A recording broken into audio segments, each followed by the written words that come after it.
धन्यवाद सर। इस सेशन में मैं पहली बार बोल रहा हूँ।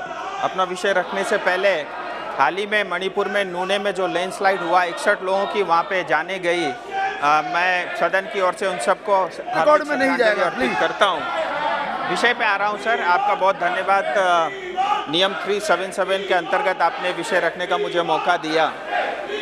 सर आपको बताना चाहूँगा, हाल ही में parliamentary standing committee on commerce की 171वीं जो रिपोर्ट है वो पेश हुई है और जिसका टाइटल था दार्जिलिंग क्षेत्र में भारतीय चाय उद्योग को प्रभावित करने वाले मुद्दे, उसके विशेष रूप में वहाँ उल्लेखित थे।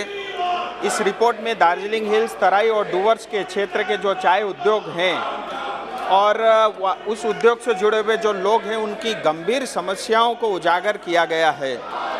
और सबसे गंभीर समस्या चाय बागान के मजदूरों का पर्जा पट्टा यानी उनकी भूमि अधिकारों से उनको वंचित करना रहा है, जो कई पीढ़ियों से उस चाय बागान के साथ जुड़े हैं।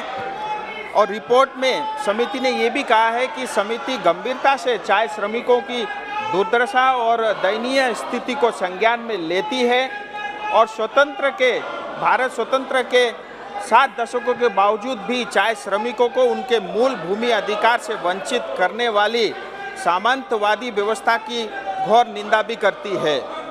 रिपोर्ट के अगले अंश में समिति ने ये भी कहा है, न केवल जीने के लिए बल्कि अपने मृत परिवार के सदस्यों को दफनाने के लिए भी उन्हें सतत संघर्ष करना पड़ता है। ये दुर्भाग्य है और बहुत ही दुखद है।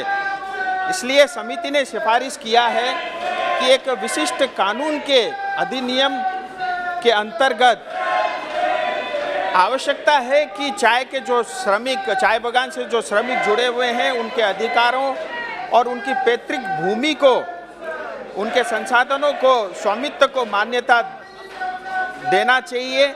इसलिए मैं केंद्र सरकार से एक कानून बनाने का अनुरोध करता हूं जो चाय बागान और सिंखोना बागान के श्रमिकों के लिए पर्जा पट्टा यानी भूमि अधिकार सुनिश्चित करें। जिस तरह से फॉरेस्ट राइट एक्ट 2006 ने हमारे वन बस्ती में रहने वाले लोगों को भूमि अधिकार सुनिश्चित किया, उसी तर्ज पे सरकार चाय और सिंखोना बागान में जो श्रमिक काम करते हैं, जो रहते हैं, उनके लिए प्लांटेशन राइट एक ला करके उनके लिए न्याय सुनिश्चित करें। आपका बहुत बहुत धन्यवाद।